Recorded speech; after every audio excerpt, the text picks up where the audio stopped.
Lukáš si upravil úzol na kravate a jeho odraz v zrkadle ukazoval muža, ktorý mal všetko okrem slobody vybrať si ženu, ktorá bude v tú noc v jeho posteli. Zmluva bola podpísaná. Predstieraná slávnosť sa skončila a teraz zostávalo už len posledné dejstvo. Konfrontovať mladú zlatokopku, ktorú mu rodina nanútila ako manželku.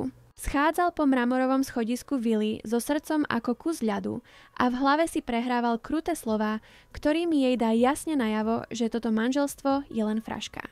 Poníži ju, ukáže jej, kam patrí a potom ju nechá samú v tej zlatej izbe. Emma na druhej strane počula jeho kroky blížiace sa k svadobnej komnate a jej telo sa chvelo, nie však od zimy, ale od čistého desu. Schúlila sa pod hodvábnymi perinami, stále v bielých šatách ako v zbytočnom brnení. Vedela, že ňou pohŕda, no netušila, že pravda tej noci ju nie len zachráni pred ponížením, ale premení jej trízniteľa na muža, ktorého sotva spozná. Obrad bol predstavením dokonale zinscenovanej chladnosti. Pre hostí to bola svadba roka, spojenie Lukáša, dediča finančného impéria, s oslnivou Emou, mladou ženou éterickej krásy, ktorej rodina sa zrazu ocitla zachránená pred bankrotom. Vymieniali sa úsmevy, poháre šampanského sa dvíhali k prázdnym prípitkom a tlač zaznamenávala každý detail luxusnej frašky. Za objektívmi fotoaparátov však bola realita púšťou emócií. Lukáš sa na ňu pri oltári sotva pozrel. Jeho ruka, keď ju chytil pri výmene prsteňov, bola rovnako studená ako kov, ktorý jej nasunul na prst. Cítil pohľady ľútosti a závisti upreté na svoju nevestu a v žalúdku sa mu tvorila hrča pohrdania. Videl v nej zosobnenie chamtivosti jej otca, muža, ktorý neváhal predať vlastnú dcéru, aby si udržal svoj životný štýl, a ona, so svojimi vystrašenými očami a schúleným postojom, bola v jeho mysli talentovanou herečkou, ktorá majstrovsky hrala rolu nevinnej obete. Emma zasa cítila každý pohľad ako ihlu, ktorá jej preniká kožou. Svadobné šaty, kúsok z dielne špičkového návrhára, ktoré stáli viac, než by si za celý život mohla zarobiť, jej pripadali ako ťažký a dusivý kostým. Vedľa Lukáša sa cítila ponížená, dekoratívnym predmetom na udalosti, ktorá oslavovala jej vlastný rozsudok. Oslnivá krása, o ktorej všetci hovorili, bola pre ňu kliatbou, dôvodom, prečo ju vybrali na túto obetu. Počas celej hostiny ju viedol sálami s istotou človeka, ktorý vedie cenný majetok, nie manželku. Usmieval sa na spoločníkov, na priateľov, no ako náhle sa tváre otočili, maska spadla a zostal len prenikavý pohľad ľahostajnosti, ktorý v nej vyvolával túžbu zmiznúť. Videla svojho otca, ako sa smeje a potľapkáva po chrbte svojich nových, bohatých priateľov a svoju matku so smutným úsmevom, ktorá vždy odvrátila zrak, keď sa ich pohľady stretli. Odovzdali ju a teraz bola úplne sama. Cesta z hostiny do vily prebehla v hrobovom tichu. Luxusné auto klzalo osvetlenými ulicami mesta, no vnútri vozidla bola tma priam hmatateľná. Lukáš sa pozeral z okna so zaťatou sánkou a ignoroval jej prítomnosť, ako by bola duch. Emma si držala prepletené ruky v lone a nechty si zarývala do vlastnej kože. Márny pokus cítiť niečo iné ako ochromujúci strach, ktorý jej stúpal do hrdla. Pozrela sa na jeho profil, na tvrdú líniu jeho sánky, na široké ramená pod dokonalým oblekom. Bol objektívne veľmi pekný muž, typ, ktorý sa objavuje na obálkach biznisových časopisov, no jeho krása bola zastrašujúca chladná fasáda krutosti, ktorú z neho cítila. Keď dorazili do vily, moderného paláca zo skla a betónu, ktorý pripomínal skôr múzeum ako domov, privítala ich staršia pani so šedivými vlasmi a láskavým pohľadom. Vítajte, pani, povedala jemným hlasom. Volám sa Elena, som hospodárka. Budem vám k dispozícii, ak budete čokoľvek potrebovať. Ďakujem, Elena, zašepkala Emma takmer nepočuteľne. Bol to prvý záblesk ľudského tepla za posledné hodiny. Lukáš nepovedal ani slovo, len kývol hlavou smerom k schodisku. Ukážte jej, pani. Kde má izbu? Pauza pred slovom pani bola úmyselná, malý sek, spôsob, ako jej pripomenúť, že jej nový titul je len formalita. Elena venovala Eme rýchly, chápavý pohľad a viedla ju po monumentálnom schodisku. Pán Lukáš je komplikovaný muž, povedala hospodárka potichu, ako by jej zverovala tajomstvo. Ale niekde v hĺbke duše má dobré srdce. Emma o tom silne pochybovala. Izba bola väčšia ako celý byt, v ktorom vyrastala. V strede dominovala obrovská posteľ s baldachínom, pokrytá hodvábnymi obliečkami, ktoré na dotyk pripomínali tekutinu. Sklenené dvere viedli na súkromný balkón s výhľadom na dokonale upravenú záhradu. Bola to izba pre princeznú, zlatá klietka. Elena jej ukázala, kde je šatník, už preplnený oblečením, ktoré si nikdy nevybrala, a mramorovú kúpeľňu s vaňou, ktorá vyzerala ako malý bazén. Potom, s posledným súcitným pohľadom, sa hospodárka stiahla, ticho za sebou zatvorila dvere a nechala Emu v absolútnej samote. Hodiny sa vliekli. Emma nemala odvahu vyzlieť si šaty. Sedela na kraji postele, telo stuhnuté a každý zvuk v dome jej rozbuchal srdce. Z dolného poschodia začula cinknutie pohára. Potom ťažké kroky. Prichádzal. Strach, ktorý bol dovtedy len stálym bzukotom, sa v jej mysli zmenil na ohlušujúci krik. Kľúčka sa otočila. Lukáš vošiel do izby bez klopania, sako mal prehodené cez ruku, kravatu uvoľnenú. Jeho oči preleteli po miestnosti a zastavili sa na nej, schúlenej na posteli. Cynický úsmev mu skrivil pery. Nalial si whisky z fľaše na malom stolíku a pomaly kráčal k nej ako predátor, ktorý zaháňa svoju korisť do kúta. Potom prehovoril, jeho hlas bol hlboký a presiaknutý sarkazmom. Malá popoluška konečne dorazila na svoj zámok. Si šťastná? Cena bola vysoká, ale tvoj otec sa zdal byť s obchodom spokojný. Emma preglgla, neschopná odpovedať. Jeho slová boli presne také, aké očakávala. Kruté, priame, ponižujúce. Zastavil sa pár krokov od nej, pohár z whisky sa mu krútil v ruke. Ujasníme si to, Emma. Si tu z jediného dôvodu. Dať mojej rodine firemnú fúziu, ktorú tak chceli, a prípadne dediča, aby sme udržali zdanie. Okrem toho bude tvoja existencia v tomto dome pre mňa bezvýznamná. Budeš mať všetko, čo sa dá za peniaze kúpiť. Oblečenie, šperky, cesty. Na oplátku sa nebudeš nič pýtať, nebudeš sa mi miešať do mojich záležitostí a predovšetkým nebudeš predstierať, že toto je skutočné manželstvo. Odmlčal sa a čakal na reakciu. Keďže zostala ticho a len viditeľne sa triasla, jeho podráždenie rástlo. Očakával slzy, prosby alebo možno iskru vzdoru od podvodníčky zahnanej do kúta. Jej vydesené ticho ho vyvádzalo z miery. Nič nepovieš? Zavrčal a pristúpil o krok bližšie. Nepokúsiš sa ma presvedčiť o svojej nevinnosti? Povedať, že si sa beznadejne zamilovala do milionárskeho netvora? Ja neviem, čo mám povedať. Konečne zo seba dostala zlomeným hlasom. Ach, nevieš? Posmieval sa a priblížil sa ešte viac, až cítila vôňu whisky a drahej kolínskej, ktorú používal. Naklonil sa, tvár mal len pár centimetrov od jej. Tak ja to poviem za teba. Si tovar, ktorý bol kúpený a zaplatený? Očakávam, že splníš svoju časť dohody. Ale neboj sa, dodal s tónom plným jedu. Nemám najmenší záujem sa ťa dotknúť. Ženy ako ty, ktoré sa tak ľahko predajú, ma nepriťahujú. Svoje predstierané panenstvo si môžeš nechať pre toho, koho to bude zaujímať. To obvinenie ju zasiahlo ako facka. Nespravodlivosť tých slov, spôsob, akým o nej predpokladal to najhoršie bez toho, aby ju poznal, prelomila bariéru jej strachu. Slzy hnevu a poníženia sa jej nahrnuli do očí.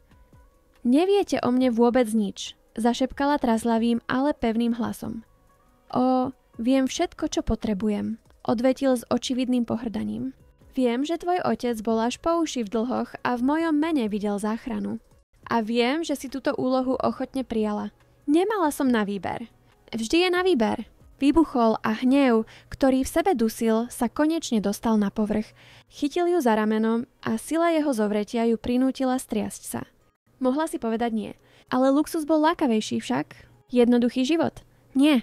Skríkla a slzy jej teraz voľne stekali po tvári. Myslíte si, že som toto chcela? Byť predaná, zaobchádzaná ako s predmetom? Pozrite sa na mňa. Vyzvala ho a zdvihla bradu. Myslíte si, že tento des, tento odpor, ktorý cítim k tejto situácii, len predstieram? Zahľadel sa na ňu, prekvapený jej výbuchom. Na okamih uvidel v jej tmavých, slzami zaliatých očiach niečo, čo nebolo herectvo. Bola to čistá, nefalšovaná bolesť. Ale jeho cynizmus bol pevnosť. Vynikajúci výkon, povedal tichšie a prudko ju pustil. Ale na mňa to nefunguje. Teraz k veci. Budem spať vo vedľajšej izbe. Táto je tvoja. Zajtra si stanovíme definitívne pravidlá našej zmluvy. Otočil sa na odchod, v ústach cítil horkú pachuť. Scéna neprebehla podľa plánu. Chcel sa cítiť víťazne, mať všetko pod kontrolou. Namiesto toho sa cítil špinavý. Keď už bol pri dverách, zastavil ho jej hlas. krehký ako hodvábna niť. Povedali ste, predstierané panenstvo. Pomaly sa otočil s nadvihnutým obočím. Áno, najstarší trik na svete. Čistá a nedotknutá nevesta. Škoda, že ja na rozprávky neverím. Emma sa zhlboka nadýchla a pozbierala poslednú iskierku odvahy, ktorá jej zostala. Bola to jej jediná pravda, jediná vec, ktorá jej v tomto svete klamstiev ešte patrila. Nie je to predstieranie, povedala tak potichu, že ju sotva počul. Som panna. To vyhlásenie viselo vo vzduchu, nabité nečakanou ťarchou. Lukáš stuhol. Premeral si ju od hlavy po pety. Hľadal akýkoľvek znak klamstva, akýkoľvek náznak lži. Ale všetko, čo našiel, bol pár vydesených a úprimných očí, bledú, slzami zmáčanú tvár a zraniteľnosť takú surovú, že ju bolo takmer nemožné predstierať. Jeho istota, brnenie arogancie, ktoré ho chránilo, začalo praskať. Zasmial sa, ale zvuk vyšiel duto, bez presvedčenia. Dobrý pokus. Je to pravda, trvala na svojom schviejúcou sa bradou. Môj otec ma vám predal, ale moju česť mi vziať nemohol. Nikto nemohol. Šetrila som si ju pre niekoho, kto by ma miloval. Posledná časť vyšla ako bolestivý vzlik. Ticho, ktoré nasledovalo, bolo ohlušujúce. V Lukášovej mysli začali dieliky skladačky zapadať do seba novým a znepokojujúcim spôsobom. Jej des pri oltári, trasúce sa ruky, odmietanie pozrieť sa mu do očí. To nebolo správanie skúsenej podvodničky. To bola panika nevinnej dievčiny vedenej na porážku. Veta, ktorú si pripravoval, mu rezonovala v hlave. Bol pripravený ju ponížiť, až kým nezistí, že v skutočnosti bol oklamaný on. Nebol oklamaný ňou. Bol oklamaný vlastnými predsudkami, svojim cynickým pohľadom na svet, ktorý ho prinútil namalovať obeť farbami predátora. Nebol trízniteľom zlatokopky, bol nedobrovoľným spolupáchateľom pri obetovaní mladej ženy.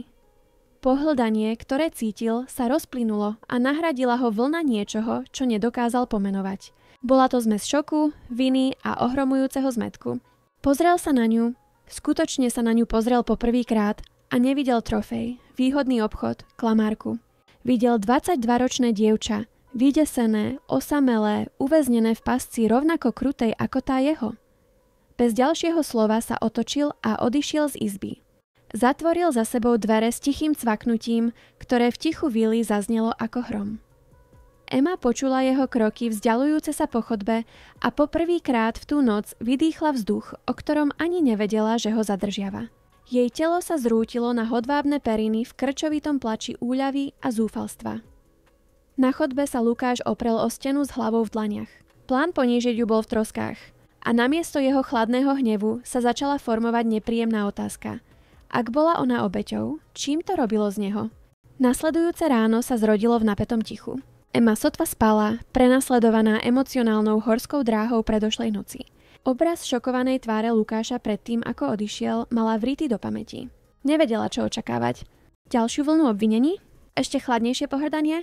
So srdcom bijúcim až v hrdle si obliekla jedny z jednoduchých šiat, ktoré jej Elena pripravila. Cítila sa ako podvodnička uprostred luxusu a zišla do jedálne. Miestnosť bola rovnako obrovská a impozantná ako zvyšok domu, s lešteným mahagónovým stolom, za ktorý by sa zmestilo 20 ľudí. Lukáš tam už sedel na čele stola a čítal správy na tablete. Zdvihol oči, keď vošla. V jeho pohľade nebolo teplo, ale prenikavé pohrdanie z predošlej noci zmizlo, nahradené neutrálnym, takmer analytickým výrazom. Dobré ráno, povedal vyrovnaným hlasom. Elena mi povedala, že máš rada bielu kávu a ovocie. Požiadal som, aby to pripravili. Emma na sekundu stuhla. Tá malá pozornosť bola taká nečakaná, že ju nechala bez slov. Och, ďakujem. Vykoktala a sadla si tak ďaleko, ako jej to etiketa dovoľovala. Opäť sa rozhostilo ticho, prerušované len cinkaním príborov. Jedla malými sústami a občas cítila jeho pohľad na sebe. Študoval ju a to ju znervozňovalo, ale bol to iný nepokoj ako hrôza z predošlej noci. Bola to neistota z nevedomosti, na akej pôde sa nachádza. Krehké prímerie náhle prerušil príchod staršej ženy, elegantne oblečenej v značkovom kostýme s perlovým náhrdelníkom, z ktorého sálalo nesúhlas. Jej dokonale upravené vlasy lemovali tvár, v ktorej bola arogancia vpísaná do každej vrásky. Lukáš, drahý, povedala afektovaným hlasom a naznačila bosk vedľa synovej tváre. Jej chladné oči sa potom upreli na Emu. A ty musíš byť tá nevesta. To slovo znelo ako urážka. Mami, povedal Lukáš, tón jeho hlasu zrazu ochladol. Toto je Emma, moja manželka. Emma, toto je moja matka, Beáta. Manželka, samozrejme, zamrmlala Beáta, sadla si a premerala si Emu od hlavy po päty kritickým pohľadom. Dosť jednoduché šaty na paňu domu, nemyslíš? Očakávala som niečo vhodnejšie. Emina tvár horela. Chcela sa schúliť, zmiznúť pod stolom. Skôr ako stihla vymyslieť odpoveď, preťal vzduch Lukášov hlas. Jej šaty sú v poriadku, mami, a nepotrebuje tvoje schválenie, aby sa obliekla. Ostrosť v jeho hlase bola nezameniteľná. Beáta vytreštila oči, zjavne prekvapená a urazená synovou obranou. Emma sa na Lukáša ohromene pozrela. Nebránil ju láskavo, ale s presnosťou skalpela, čím matku účinne umlčal. Beáta zmenila tému a začala hovoriť o aukcii umenia, ale atmosféra pri stole sa zmenila. Lukáš, muž, ktorý ju ponížil, ju ochránil. Zmätok v Eme sa v nasledujúcich dňoch prehlboval. Lukáš si udržiaval vypočítaný odstup. Ráno odchádzal do firmy a vracal sa neskoro a len zriedka sa stretli. Napriek tomu Emma cítila jeho prítomnosť inými, drobnými spôsobmi. Nechal pokyny, aby ju nikto nerušil. Zabezpečil, aby jej Elena bola vždy k dispozícii. Nerozprával sa s ňou, ale ako si okolo nej budoval bublinu neutrality. Oslobodená od jeho priamej nevraživosti, Emma začala s opatrnosťou vystrašeného zvieraťa skúmať svoje nové prostredie. Vila bola chladná a neosobná, ale našla si malé útočiská. Knižnica s vôňou starých kníh a kože sa stala jej svetiňou. A záhrada, oáza života uprostred sterilnej architektúry. Práve tam ju jedného popoludňa našiel. Sedela na kamennej lavičke pod smútočnou vrbou, taká ponorená do čítania románu s ošúchanou obálkou, že ho nepočula prichádzať. Bola to kniha, ktorú si priniesla zo svojho starého domova, jeden z mála osobných predmetov, ktoré tu mala. Lukáš sa zastavil v určitej vzdialenosti a pozoroval ju. Slnečné svetlo prenikalo cez listy vrby a vytváralo vzory na jej tmavých vlasoch. V tom jemnom svetle, spokojným výrazom v tvári, vyzerala ešte mladšie a nepatrične. Všimol si jednoduchosť jej gest, spôsob, akým sa usmiala pri nejakej pasáži v knihe, láskavosť, s akou pozdravila záhradníka, ktorý prešiel okolo. Nič v jej správaní nekričalo zlatokopka. Všetko v nej šepkalo o úprimnosti, ktorá ho hlboko znepokojovala. Bojoval so svojimi inštinktmi. Roky nedôvery a zrád ho naučili vždy hľadať skrytý motív, tajnú agendu. Ale pri Eme nič nenašiel. Pod vplyvom impulzu, ktorému nerozumel, vykročil vpred. Čo čítaš? To je spýtal sa. Emma podskočila a kniha jej takmer vypadla z rúk. Pán Lukáš, zvolala a tvár jej očervenela. Ja som vás nepočula, len Lukáš, opravil ju hlasom jemnejším ako zamýšľal. Pristúpil bližšie a pozrel sa na obálku knihy. Bol to klasický román, nič sofistikované. Je to dobré? Áno, odpovedala prekvapená otázkou. Je to môj obľúbený príbeh o nachádzaní krásy v tých najneočakávanejších veciach. Tá veta visela medzi nimi, nabitá neúmyselným významom. Cítil ju. Slová mu uviazli v hrdle. Bol to ich prvý skutočný rozhovor, bez obvinení či formalít. Trval menej ako minútu, ale stačil na to, aby prelomil vrstvu ľadu. Odišiel a nechal ju so zrýchleným pulzom a novým pocitom, ktorý v jej hrudi rozkvital. Zvedavosť. Prímerie však bolo príliš krehké pre vonkajší svet. 2 týždne po svadbe Lukáš oznámil, že sa musia zúčastniť charitatívneho plesu. Je to dôležité pre imidž firmy. Pre náš imidž, povedal, pričom poslednú časť vyslovil s takmer nepostrehnutelným zaváhaním. Emu zachvátila panika. Predstava čeliť smotánke, pohľadom, šepotom bola desivá. Vo večer udalosti sa pozrela do zrkadla. Mala na sebe modré hodvábne šaty, ktoré jej pomohla vybrať Elena. Boli elegantné a decentné, no cítila sa ako podvodníčka. Lukáš vošiel do izby, aby ju zavolal. Zastavil sa vo dverách a jeho pohľad ju na chvíľu prebehol. Na zlomok sekundy sa jej zdalo, že v jeho očiach videla záblesk obdivu, ale rýchlo ho zamaskoval svojou obvyklou maskou ľahostajnosti. Si pripravená? Spýtal sa. Prikývla a on jej ponúkol rameno. Dotyk jeho ruky na rukáve saka jej telom poslal elektrický šok. Plesová sála bola vírom lesku a nútených konverzácií. Emma sa držala Lukášovho ramena ako záchranného kolesa a placho sa usmievala na ľudí, ktorým ju predstavovali. Cítila hodnotiace pohľady, Ženy, ktoré ju merali od hlavy po pety a snažili sa nájsť chybu. V tom sa k ním priblížila žena, ktorá sa sálou klzala s istotou pantera. Bola vysoká, blond a mala na sebe červené šaty, ktoré vyzerali, ako by jej boli ušité priamo na telo.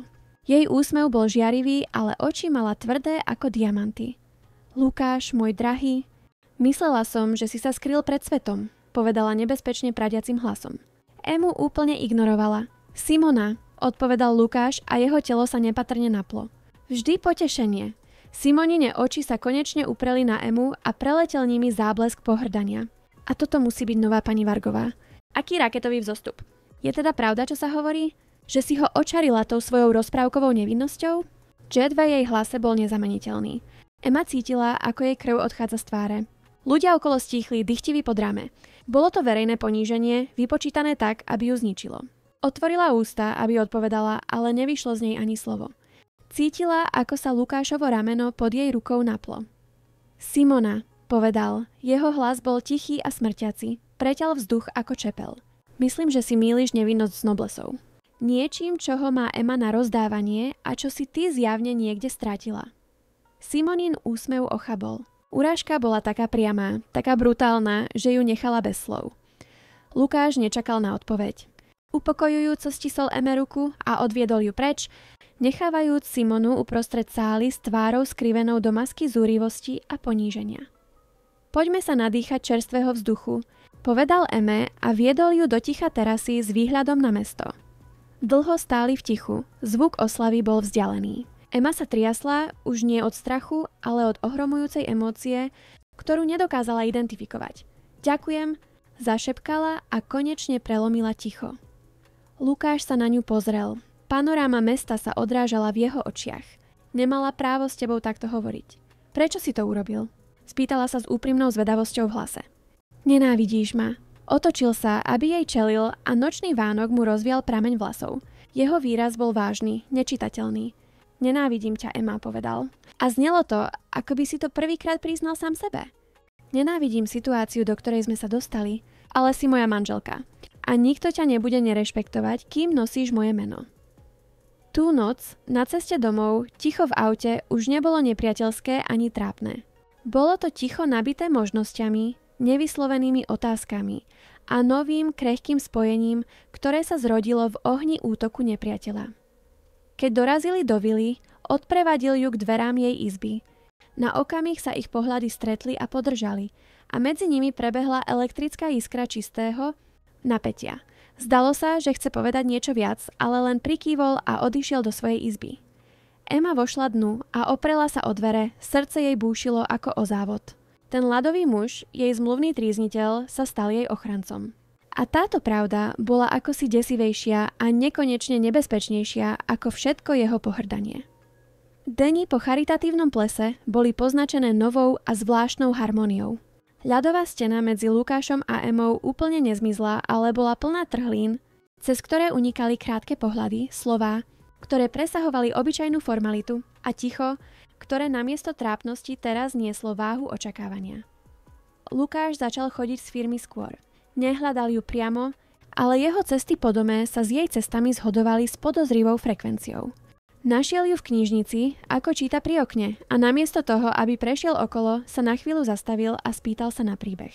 Alebo ju zbadal v záhrade, ako sa stará o zanedbaný záhon ruží a pocítil nevysvetliteľnú túžbu pridať sa k nej. Bol fascinovaným pozorovateľom, ktorý sledoval, ako žena, ktorú si bol nútený vziať, premieňa jeho chladnú pevnosť na niečo, čo sa váhavo začínalo podobať na domov. Emma zasa cítila zmenu v ňom a to ju desilo aj fascinovalo zároveň. Jeho prítomnosť už nebola hrozbou, ale magnetickým polom, ktoré ju priťahovalo a odpudzovalo. Pristihla sa, že na neho počas dňa myslí a snaží sa rozlúštiť muža za fasádou neľútostného milionára. Jedného popoludnia, keď pomáhala Elene usporiadať nejaké knihy, našla malú škáročku. Pán Lukáš sa zdá byť iný, poznamenala Emma tichým hlasom. Elena sa usmiala múdrym úsmevom ženy, ktorá v tom dome videla prejsť mnohoročných období. Chlapec Lukáš nebol vždy taký tvrdý, drahá. Jeho otec bol človek z ocele, ktorý vyžadoval dokonalosť vo všetkom. Naučil syna vidieť svet ako boisko a ľudí ako figurky v hre. Nikdy sa nenaučil dôverovať. Hospodárka sa odmlčala a upravila knihu na polici. Po jednom veľkom sklamaní v láske pred pár rokmi sa úplne uzavrel. Myslím, že zabudol, aké je to mať po svojom boku niekoho skutočného. Elenine slová zasadili v Eminom srdci semienko porozumenia. Po prvýkrát nevidela len muža, ktorý ňou pohrdal, ale osamelého muža, zraneného vlastnou nedôverou. Táto nová dynamika mala byť čoskoro otestovaná. V spoločenskom kalendári bola ďalšia nevyhnutná udalosť. Výročný gala večer firmy. Tento raz, keď jej to Lukáš oznámil, Emina panika bola menšia, nahradená nervóznym očakávaním. Po jeho boku sa cítila o niečo bezpečnejšie. Vo večer oslavy si vybrala smaragdovo-zelené šaty, ktoré zvýrazňovali jej oči. Keď zišla po schodoch, našla Lukáša, ako na ňu čaká. Dlho mlčal a jeho pohľad ju prechádzal takým spôsobom, že sa začervenala až po korienky vlasov. Si nádherná, Emma, povedal trochu chraplavým hlasom. Bol to prvý kompliment, ktorý jej dal, a to slovo jej v ušiach znelo ako najkrajšia hudba. Gala večer bol ešte väčší a honosnejší ako predchádzajúci ples. A ak Simona bola priamou hrozbou, v tomto prostredí boli aj iní predátori, jemnejší, ale rovnako nebezpeční. Kým Lukáš išiel pozdraviť skupinu investorov, k Eme sa priblížil muž s ľahkým úsmevom a slízkym pohľadom. Bol to Marcel, Lukášov hlavný rival v biznise, známy svojim šarmom a úplným nedostatkom škrupúl. Emma Vargová, povedal, vzal jej ruku a venoval jej dlhý bosk. Konečne mám to potešenie spoznať tajomnú ženu, ktorá si podmanila ľadové srdce nášho Lukáša. Určite vás drží pod 7 zámkami. Teší ma, odpovedala Emma a snažila sa diskrétne stiahnuť ruku. Marcel, prosím. A potešenie je celé na mojej strane, trval na svojom a palcom jej hladil pokožku.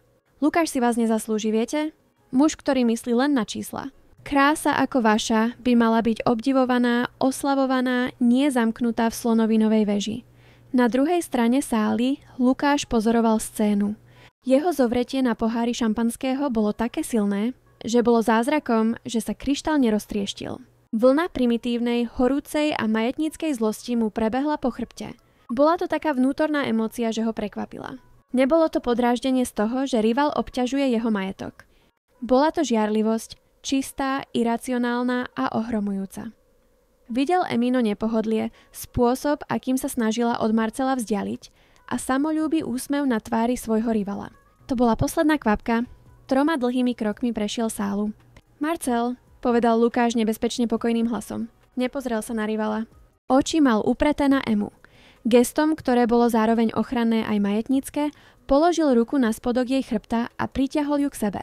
Teplo jeho ruky cez látku šiat ju prinútilo zadržať dých. Myslím, že sme s manželkou práve odchádzali tancovať. Marcel zdvihol ruky v predstieranom geste vzdania sa. Pokoj, priateľu. Len som robil spoločnosť tejto očarujúcej dáme. Spoločnosť už má, odvetil Lukáš s pohľadom sľubujúcim odvetu. Bez čakania na odpoveď viedol Emu na tanečný parket a objal ju. Hral pomalý valčík. Na začiatku boli ich tela strnulé, napätie z konfrontácie stále vibrovalo vo vzduchu. Ale postupne, za zvukou melódie, sa začali uvoľňovať. Jeho ruka na jej chrbte bola pevná a teplá.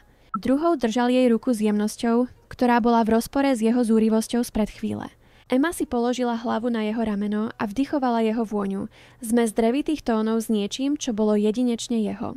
Poprvýkrát sa v jeho náručí cítila úplne bezpečne. A on, keď cítil jej dôverujúcu váhu na svojej hrudi, si uvedomil, že chrániť Emu sa stalo tak prirodzeným ako dýchanie. Cesta späť bola tichá, ale elektrina medzi nimi bola takmer hmatateľná.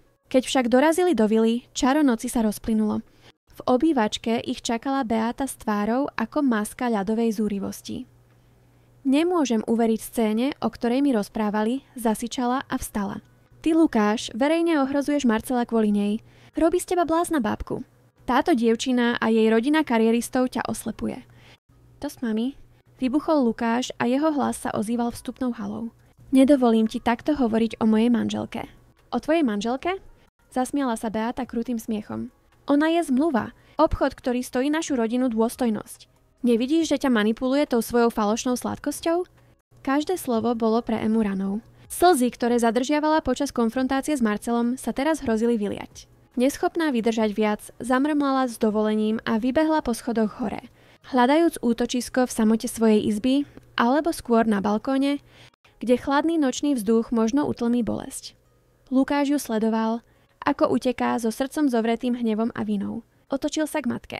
Ak ju nedokážeš zaobchádzať s minimálnym rešpektom, potom nie si v tomto dome vítaná, povedal hlasom bez akejkoľvek emócie.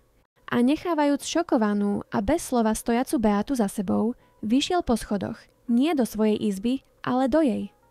Našiel ju na balkóne, objímala si kolená a telo jej otriasali tiché vzliky. Pohľad na ňu, takú krehkú a zničenú, prelomil posledné z jeho obranných múrov. Pomaly sa priblížil a namiesto toho, aby prehovoril, si sadol na kamennú podlahu vedľa nej. Zostali tak niekoľko minút, jej plač postupne utíchal. Bola to Emma, kto prelomil ticho, jej hlas bol zlomený. Tvoja matka. Nenávidí ťa kvôli mne. Očakával, že bude hovoriť o svojej vlastnej bolesti, ale namiesto toho sa obávala o neho. Táto nečakaná empatia ho úplne odzbrojila. Moja matka ma nenávidí, odpovedal hlbokým hlasom. Ona nenávidí to, čo nemôže ovládať. Spomínajúc na Elenine slová, Emma nabrala odvahu. Vždy bola taká tvrdá? Spýtala sa a pozrela sa na neho cez slzy.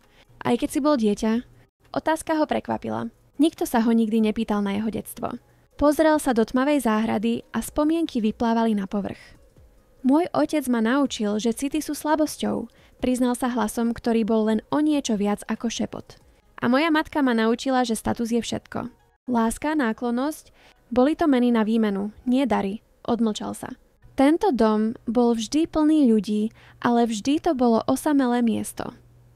V tej chvíli, pod bledým mesačným svetlom, neboli milionárom a kúpenou nevestou. Boli len dvoma osamelými ľuďmi, ktorí zdieľali zraniteľnosť, akú by žiadne peniaze na svete nemohli kúpiť. Eminmu srdcu sa naplnilo ohromujúcim súcitom s týmto mužom, ktorého naučili stavať múry namiesto mostov. Už nie si sám, zašepkala. A možno to bola najodvážnejšia vec, akú kedy povedala. Otočil sa k nej, tvár mal len pár centimetrov od jej. Videl každú slzu na jej myhalniciach, odlesk mesiaca v jej očiach. Príťažlivosť, ktorá medzi nimi rástla, potláčaná a zmetená, explodovala a stala sa nepopierateľnou. Pomaly, ako by sa bál, že zmizne, zdvihol ruku a dotkol sa jej tváre. Palcom sledoval cestu slzy po jej líci.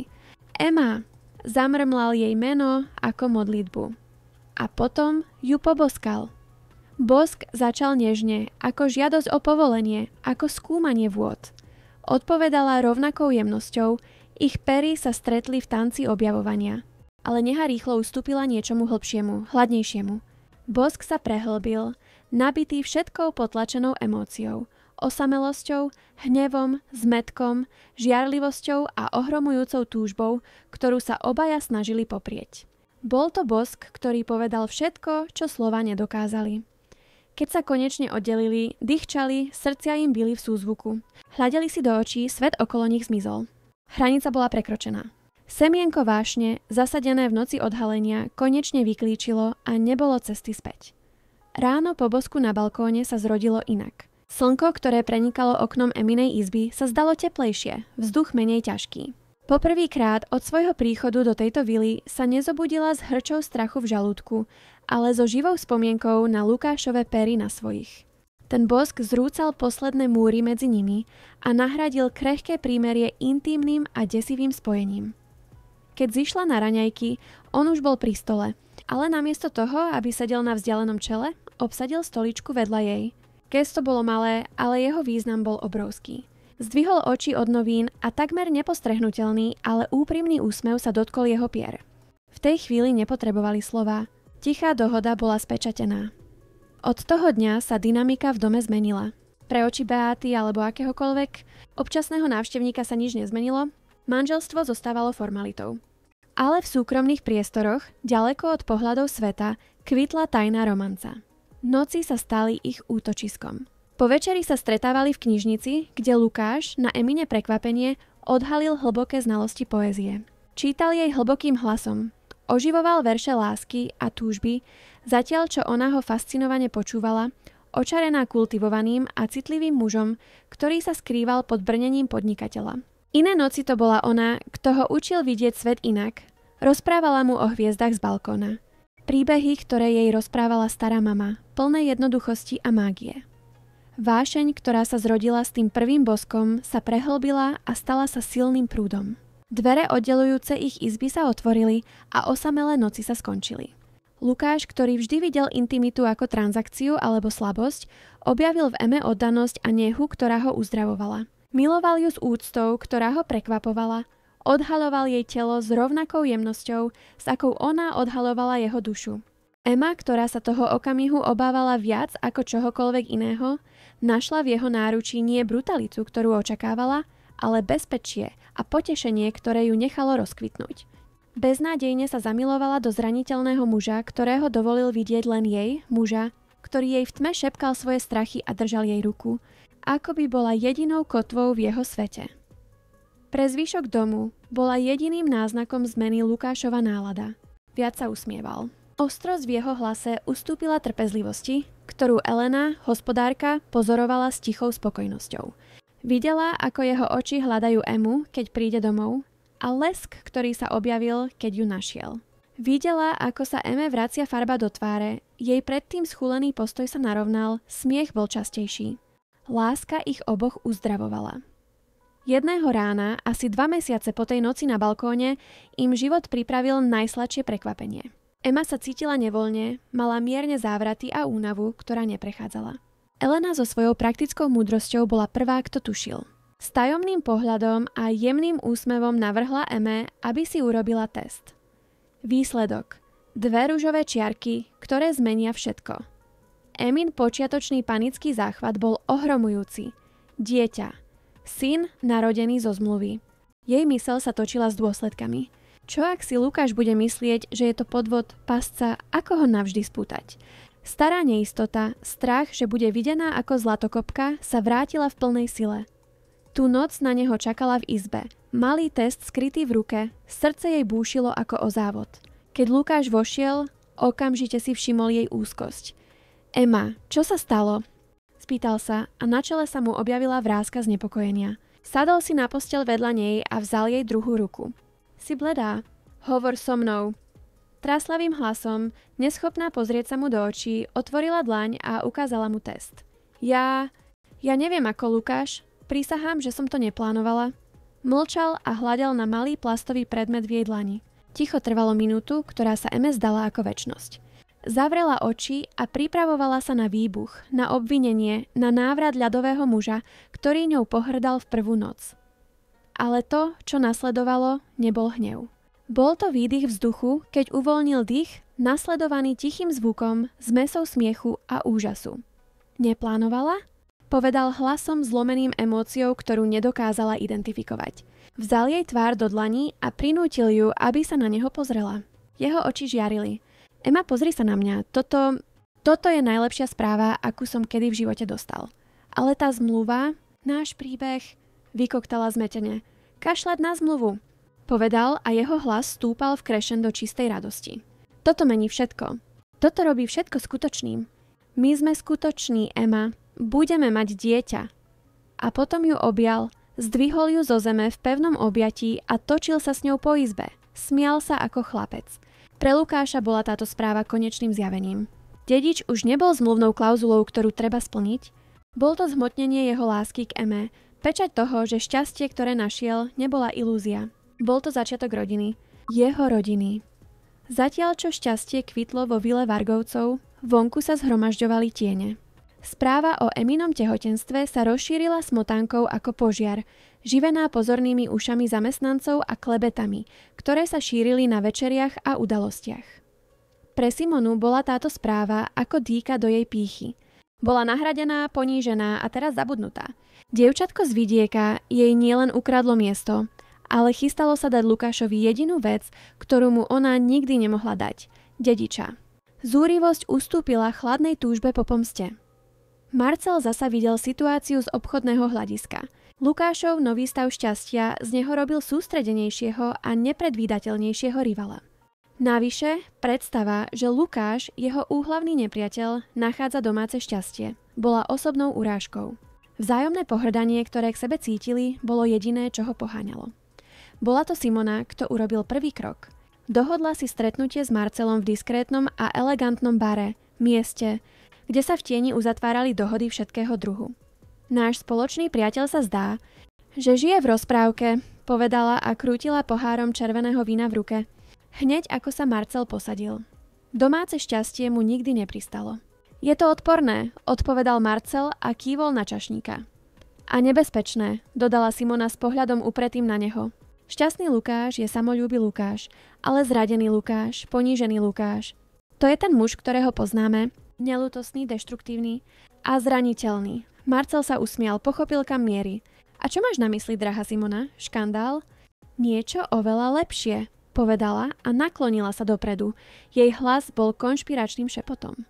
Lukáš sa možno zamiloval do čistoty toho dievčaťa, ale v hĺbke duše je stále ten istý cynický muž. Jeho najväčší strach nie je strata peňazí. Je to byť za blázna. Najmä kvôli žene. Rana z poslednej zrady sa nikdy úplne nezahojila. My do nej len musíme rýpnuť. Plán, ktorý v tú noc vymysleli, bol krutý a dôkladný. Marcel použije svoj šarm, aby sa priblížil k Eme pod zámienkou, ktorú nemôže odmietnúť. Možno zinscenovaná núdzová situácia týkajúca sa jej matky, ktorá žila v inom meste. Bude galantný, nápomocný. Len znepokojený priateľ povie. Zinscenujú situáciu. Urobia fotografie z kompromitujúceho uhla.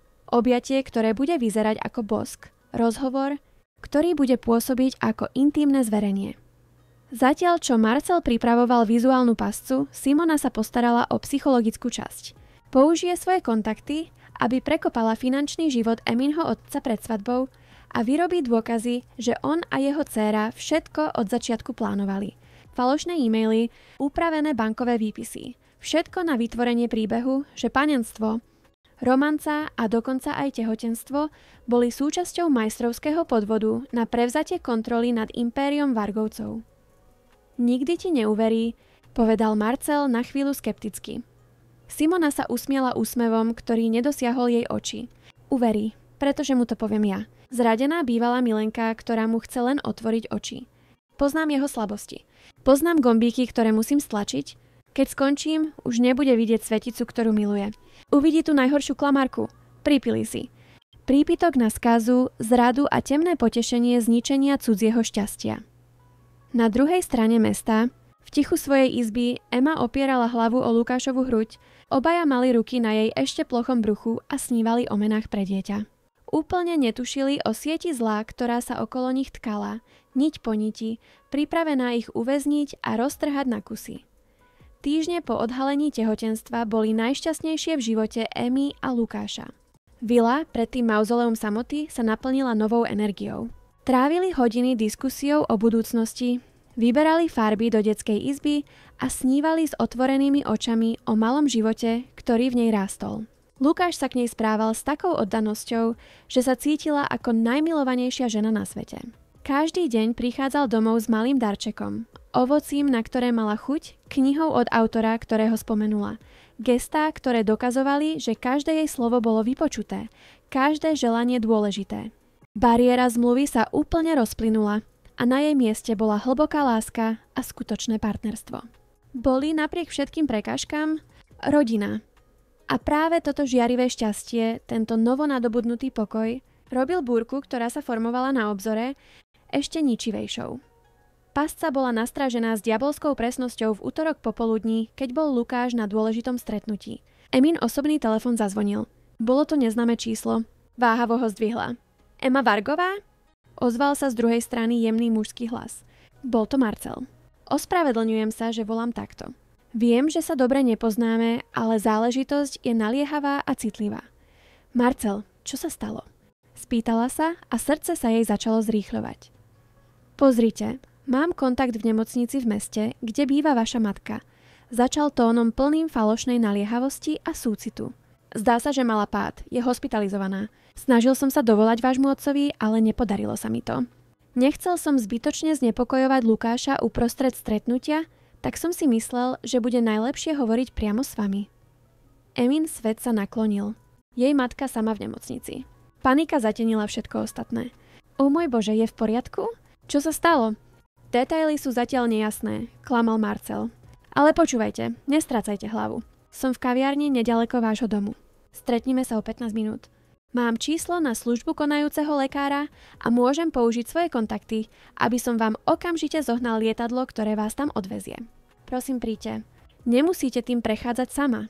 Ponuka, pohotovosť, zdanlivá láskavosť ju úplne odzbrojili. Vo svojom panickom stave videla len muža, ktorý ponúka pomoc. Áno, samozrejme. Som na ceste.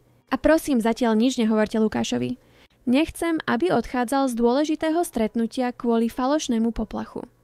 Bola to presne tá odpoveď, ktorú Marcel očakával. Obliekla si prvé oblečenie, ktoré našla a ponáhľala sa do kaviarne. Marcel ju už čakal pri rezervovanom stole vzadu. Miesto bolo diskrétne, ale s veľkými oknami smerom na ulicu. Ideálne pre fotografa umiestneného na druhej strane. Emma prišla s bledou tvárou od starostí. Marcel, ďakujem, že ste mi dali vedieť. Máte ďalšie správy? Spýtala sa a sadla si. Pokoj, dýchajte, povedal a chytil jej ruky na stole v geste útechy. Objektív fotoaparátu na druhej strane ulice zachytil ten okamih. Ich prepletené ruky, tváre blízko seba v dôvernom rozhovore. Hovoril som so sestričkou. Zdá sa, že to bol len lak, zlomenina zápestia, ale nechajú si ju na pozorovaní. Úľava zaplavila Emu a s ňou aj slzy. Vďaka Bohu. Začala plakať, zmes úľavy a nahromadeného stresu. Marcel, dokonalý herec, vstal a objal ju. Všetko bude v poriadku, sľubujem, šepkal jej do ucha, zatiaľ čo ona vzlíkala na jeho ramene. Fotoaparát cvakol znova a zachytil dokonalý obraz. Tehotná manželka Lukáša Vargu, v náručí jeho najväčšieho rivala, jej tvár skrytá na jeho krku, objatie vyzerajúce všetko, len nie nevinne. Zatiaľ čo Marcelová hra prebiehala, Simona vstúpila na hlavnú scénu. Prišla do Lukášovej firmy bez ohlásenia, s tvárou ako maska smútku a zdráhania. Lukáš, musím s tebou hovoriť. Je to o Eme, povedala tichým a vážnym hlasom. Lukáš, ktorý bol euforický z uzavretia veľkého obchodu, pocítil chlad. Čo je s ňou? Stalo sa niečo? Je mi to veľmi ľúto, Lukáš. Naozaj mi je to ľúto. Začala, otvorila kabelku a vytiahla obálku. Viem, že si myslíš, že je anjel, ale ja už nemôžem ďalej pozerať, ako ťa klamu. Podala mu papiere. Boli to sfalšované e-maily medzi Emou a jej otcom, kde diskutovali o podmienkach podvodu. Boli to upravené bankové výpisy, ktoré ukazovali značnú platbu na účet Eminho otca, krátko potom, ako sa správa o tehotenstve stala verejnou. Príbeh bol dokonalý, postavený na základoch Lukášovej pôvodnej nedôvery. To je smiešné, Simona. To je odpad. Zavrčal a hodil papiere na stôl. Poznám Emu. Toto by neurobila. Poznáš ženu, do ktorej si sa zamiloval, odvetila Simona s očami plnými falošného súcitu. Ale nepoznáš herečku, ktorou bola vychovaná. Naštudovala si ťa Lukáš. Vedela o tvojej histórii, o tvojej nedôvere. Použila jedinú vec, ktorá ťa mohla zlomiť. Nevinnosť a tehotenstvo. Bol to šachmat, záruka, že bude mať všetko. Lukášova myseľ bola vírom. Staré neistoty, duchovia minulých zrád začali vyplávať z hlbín, kde si myslel, že ich pochoval. Chcel kričať, vyhodiť ju zo svojej kancelárie, ale semienko jedovatej pochybnosti bolo zasadené. Potom Simona zasadila posledný úder. Viem, že je ťažké tomu uveriť, povedala, vytiahla mobil z kabelky, ale možno ti to pomôže otvoriť oči. Otočila k nemu obrazovku. A tam to bolo. Prvá fotka. Ema a Marcel, ruka v ruke na stole v kaviarni. A druhá, najusvedčujúcejšia, Ema v náručí Marcela. Intímne, dlhé objatie. Toto bolo odfotené pred 20 minútami, povedala Simona jemne. Kým ty si tu buduješ budúcnosť pre svoju rodinu, ona hľadá útechu v náručí muža, ktorý ťa najviac nenávidí na svete. Lukášov svet sa zrútil. Obraz spolu s dokumentmi bol pre myseľ už náchylnú k podozreniu nepopierateľný. Bolesť bola taká náhla a intenzívna, že mu vyrazila dých. Nebol to hnev, bola to agónia. Žena, ktorú miloval, matka jeho dieťaťa, jediná osoba, ktorej sa konečne naučil dôverovať, všetko bola lož, najkrutejšia a najprepracovanejšia zo všetkých. Keď Ema prišla domov, cítiac sa pokojnejšie a nesmierne vďačná za Marcelovú pomoc, našla Lukáša v obývačke. Stál chrbtom k dverám a pozeral sa z okna. Na stole vedľa neho bola fľaša whisky a takmer prázdny pohár. Lukáš, prišiel si skôr, povedala s úsmevom. Mala som dnes lak, moja mama. Pomaly sa otočil. Jeho tvár bola maskou zúrivosti a bolesti, akú nikdy predtým nevidela. Bola to tvár muža z prvej noci, ale 1000-krát desivejšia. Tvoja mama, povedal tichým a chrapľavým hlasom. Alebo dokonalá výhovorka na rande. Skôr ako mohla pochopiť, vzal obálku zo stola a hodil jej obsah k nohám. Fotografie. Pozrela sa na obrázky, srdce jej zamrzlo. Videla seba s Marcelom, scény vytrhnuté z kontextu, premenené na niečo špinavé a zradné. Lukáš, nie je to tak, ako to vyzerá. Môžem to vysvetliť. Prosila a slzy sa jej nahrnuli do očí. Vysvetliť? Zasmial sa zlomeným a hrozným smiechom. Vysvetliť, ako ste s otcom naplánovali každý krok? Panenská nevesta, sladká manželka a oddaná matka. Aký výkon, Emma? Hodný ocenenia. Bol som blázon, úplný idiot, že som ti veril jediné slovo. Nie, to nie je pravda. Vzlikala a urobila krok k nemu. Nedotýkaj sa ma. Skrikol a ustúpil, ako by bola jed. Slová, ktoré potom vyšli z jeho úst, boli najkrutejšie, aké mohol vysloviť, navrhnuté tak, aby ju zničili. Mal som vedieť, že je to príliš dobré na to, aby to bola pravda. Ženy ako ty sa nemenia, len zdokonalujú svoj podvod. Povedz mi, bol toto vždy plán? Zviesť ma, otehotnieť a potom utiec so svojím milencom? Odmlčal sa a jeho pohľad klesol na jej brucho s pohrdaním, ktoré ju roztrhalo na 1000 kusov. Dokonca aj toto dieťa, koľko stojí jeho podiel v dohode? To obvinenie bolo také monštruózne, také nepredstaviteľné, že vysušilo Emine slzy. Láska, nádej, šťastie, všetko sa premenilo na popol. Muž pred ňou nebol jej Lukáš. Bol to cudzinec, pohltený vlastným jedom. A uvedomila si tú najbolestnejšiu pravdu zo všetkých. Nikdy jej nedôveroval. Nie naozaj. Jeho láska bola podmienená jej dokonalosťou. A pri prvom náznaku pochybnosti ju odsúdil bez súdu. Nepovedala už nič. Len sa na neho pozrela, so zlomeným srdcom vpísaným do tváre. V tom pohľade videl ženu, ktorú miloval, zomierať a nerozumel, že on bol vrahom. Otočila sa a ticho vyšla po schodoch. Tú noc, zatiaľ čo sa Lukáš topil vo whisky a sebalútosti vo svojej pracovni, Emma sa rozhodla. Nemohla vychovávať svoje dieťa v tomto toxickom prostredí, v tieni otca, ktorý pochyboval o jej cti a o jeho vlastnej existencii. S trasúcimi sa rukami napísala lístok. Nie s obvineniami, ale s posledným, zničeným s Bohom. Milovala som ťa. Nech ti Boh odpustí, že si mi neveril. Išla do Eleninej izby.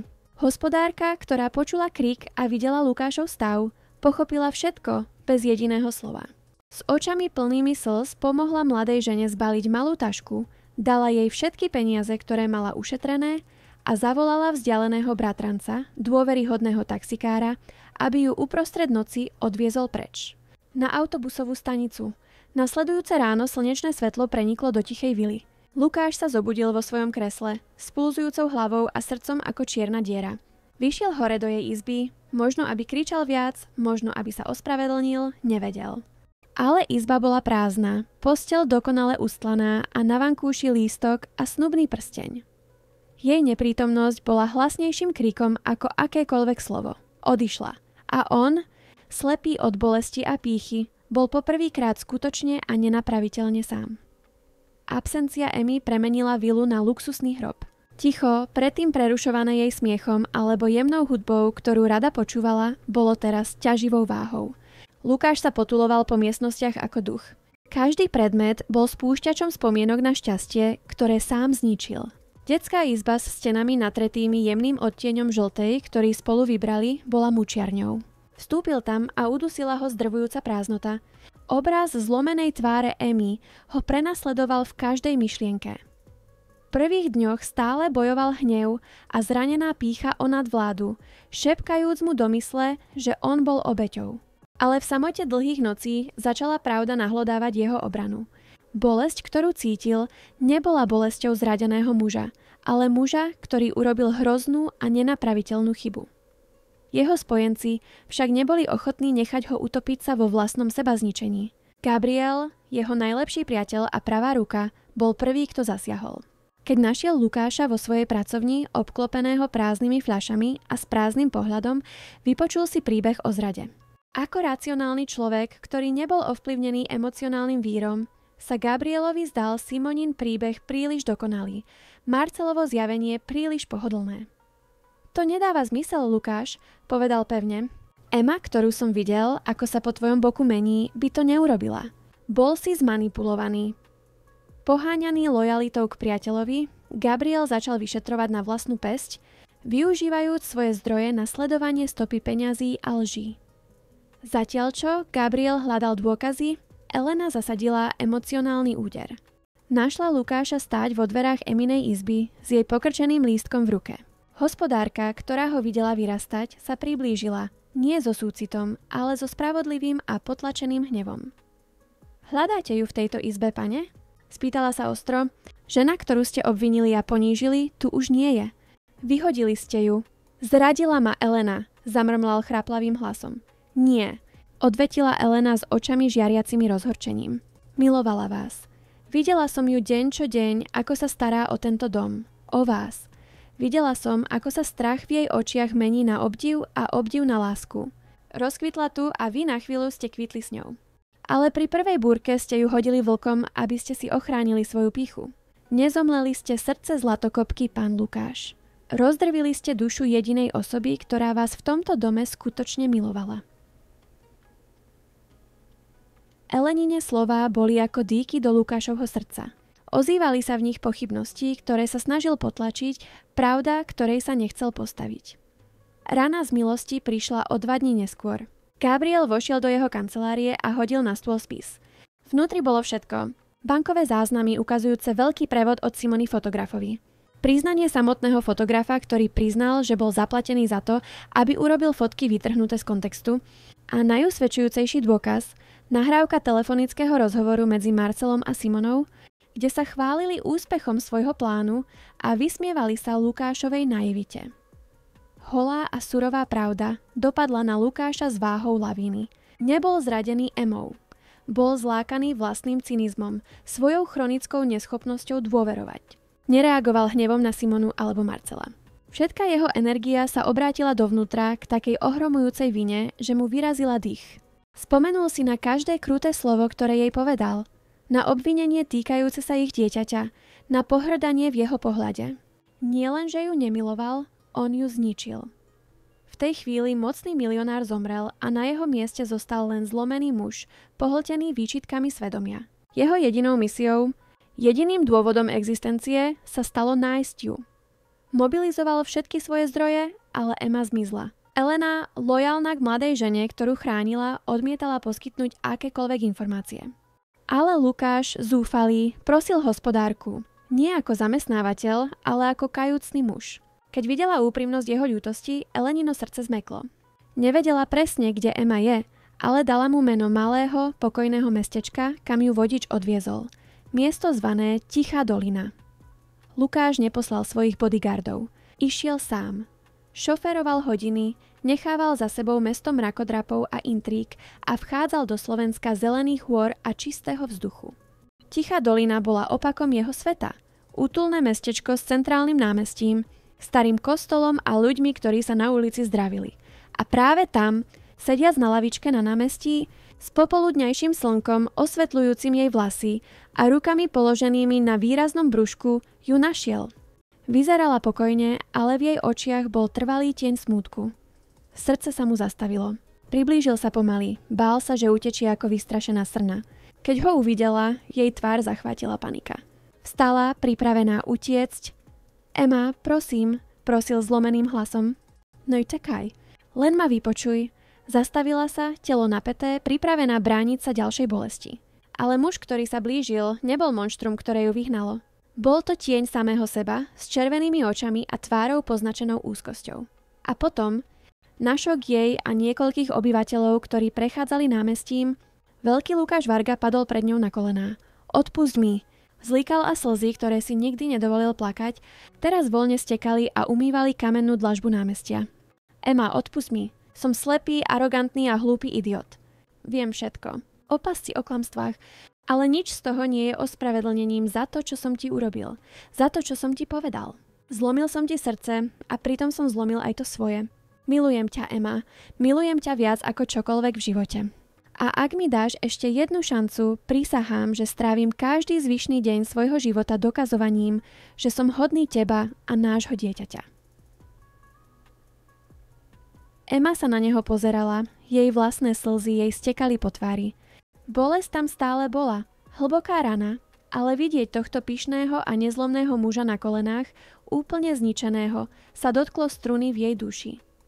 Nepovedala áno, ale ani nie. Vstaň, Lukáš, zašepkala. Ľudia sa pozerajú. Zmierenie bolo pomalým a citlivým procesom. Prenajal si izbu v jedinom penzióne v meste a deň čo deň dokazoval svoju zmenu činmi. Nesnažil sa ju kúpiť darmi, ale získal si ju trpezlivosťou.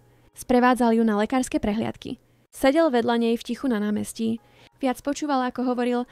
Znovu sa učil ju milovať, tentoraz s pokorou a dôverou. Okamih, ktorý spečatil ich nový začiatok, prišiel o 2 týždne neskôr, uprostred noci. Eme odtiekla plodová voda. V malej mestskej nemocnici jej Lukáš držal ruku počas celého pôrodu, šepkal jej slová povzbudenia a lásky, s tvárou zaliatou potom a slzami. A keď ostrý pláč malého Rafaela naplnil miestnosť, nebol to len zvuk nového života, ale hymna ich vykúpenia. Keď videla Lukáša držať ich syna v náručí, s tvárou premenenou takou čistou a absolútnou láskou, posledný kúsok ľadu v Eminom srdci sa roztopil. O niekoľko mesiacov neskôr bola vila Vargovcov iná. Dvere boli vždy otvorené a najčastejším zvukom bol smiech malého Rafaela. Simona a Marcel čelili právnym a spoločenským dôsledkom svojich činov, vylúčení z kruhu, ktorý si tak cenili. Príbeh Lukáša a Emy sa stal šepkanou legendou, modernou rozprávkou, ale pre nich to bolo niečo oveľa skutočnejšie. Bol to dôkaz, že pravá láska nie je papierová zmluva, ale každodenná voľba. Voľba odpustiť, dôverovať a znovu budovať, aj z tých najbolestnejších trosiek.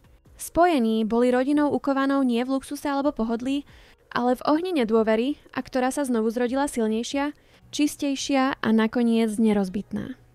A tak sa končí cesta Emy, Lukáša a malého Rafaela, rodiny, ktorá sa zrodila zo zmluvy a znovu zrodila sa silou odpustenia.